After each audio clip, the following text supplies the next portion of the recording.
Hi, in this video we want to talk about social engineering. Social engineering is a method that attackers use for intrusion, and it heavily involves human interactions.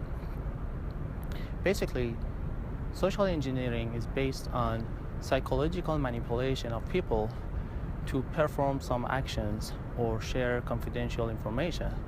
This might involve in tricking people to break normal security policies and do whatever that hacker or attacker wants to do. Trusted Sec, an information security company, talks about social engineering in this way, quote unquote, social engineering is by far the easiest way to access a company maliciously. A company can spend hundreds of thousands, perhaps even millions of dollars on perimeter defense, firewalls, IDS, IPS, and etc. But still the human element is and always will be the weakest link. It's of no surprise that more and more companies are choosing to include social engineering in their penetration tests. Social engineering is not only for our current century. Actually, it has a long history. Probably the most famous example of a social engineering attack is the Trojan Horse.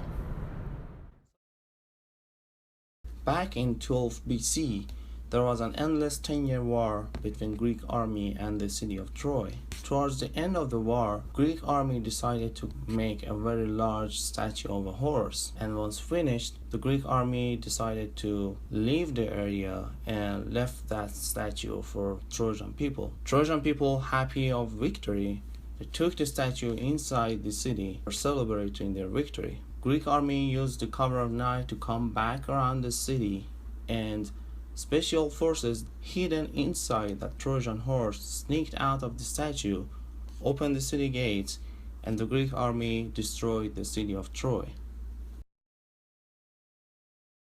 Social engineering can be divided into different categories. Probably the most famous social engineering attack is phishing. We have heard about phishing in our daily lives, but what is phishing?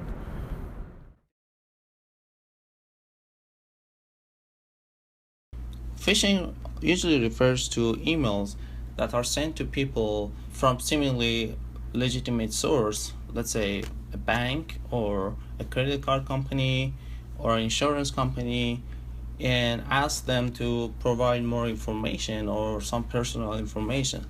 So these emails are trying to convince people to go to a website or send back their personal information. Or it might be from a Nigerian prince that wants to send you money. The other form of social engineering is pretexting. In pretexting, the focus of attacker is to prepare and fabricate a seemingly legitimate scenario that manipulates victims to perform actions or share confidential information. Let's look at some pretexting examples. Trusted Sec has provided a good example of preparing a compelling pretext. Let's say there is a large healthcare-related company. These companies are required to comply with governmental regulations such as HIPAA. If some of the company employees receive an email from compliance department that asks them to log into a website with their username and password and sign new regulation agreements, they probably don't think that this email is not valid, and they might not ask the actual compliance department that if they have sent them this email or not. Similar case happened in real life. In 2011, there was a breach on Rsa Securid Ds. The way the attack happened was a small group of employees on RSA received an email saying 2011 recruitment plan, and inside that email there was an Excel file.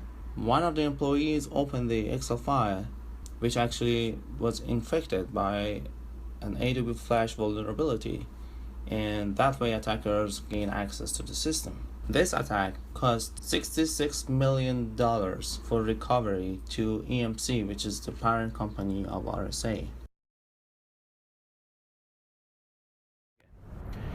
Baiting is very similar to phishing, but in baiting, attackers try to use victims' curiosity or demand for free stuff by sharing with them some goods or items. These items can be online or can be physical.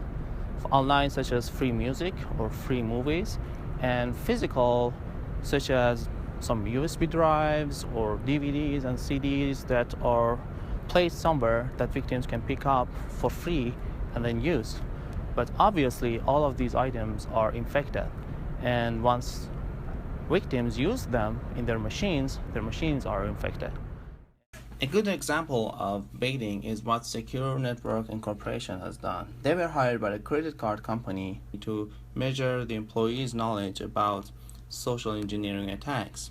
What they did was they gathered 20 USB drives, wrote a Trojan on them. They scattered these USB drives all over the company parking lot, and once employees came in, they found 15 of 20 USB drives, and then they immediately plug those USB drives to their company computer.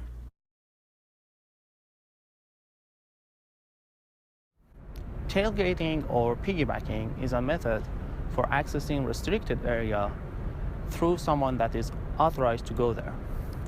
So the example is attacker wants to go inside a company and they impersonate as a delivery person or maintenance crew, and they wait until an employee wants to enter, and they ask the employee to hold the door open for them and help them enter the building. So that way they have physical access to the building. But obviously this method might not work on very large enterprises that have very tight security.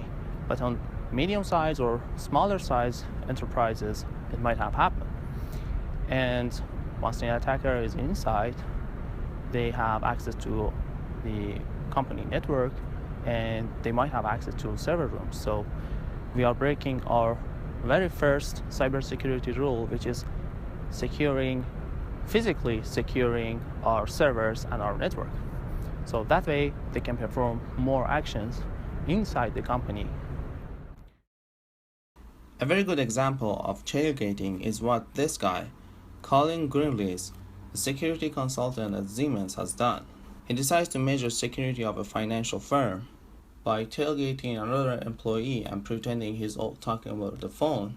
So the other employee swipes the card and holds the door open for him to enter. Then he goes to the third floor in a glass meeting room and starts working on his laptop. Within 20 minutes, he accesses the first confidential document. Then he pretends he's performing a security audit and gain access to data room.